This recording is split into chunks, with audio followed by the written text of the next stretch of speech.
मुदित जनक पूर निज ते जुगते जल हे राम चतुर थिया जो ठल चरका पिए मुदित जनक पूर निज ते जुगते जल हे राम चतुर थिया जो ठल चरका पिए गृह गृह से सब नारी कार लगा ये नीहे गृह गृह से सब नारी कार लगा ये नीहे आतुर बस न संभारी अलसा बोल हे आतुर बस न संभारी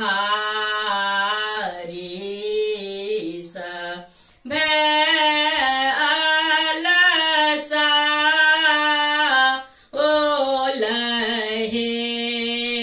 पहिले राम के जगाओल अष्टो अंग धोवल हे पहिले राम के जगाओल अष्टो अंग धोवल हे पालब पालब आनीसु मंगल ओल हे पाल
सोना सिंदूर सोना सांख की आरो सोहगिली लिया है फेरो से होयत सिंदूर दान सब शुभ भाखहे फेरो से होयत सिंदूर दान सब शुभ भाखहे मुदित जनक पूरा जानीज ते जुगते जल हे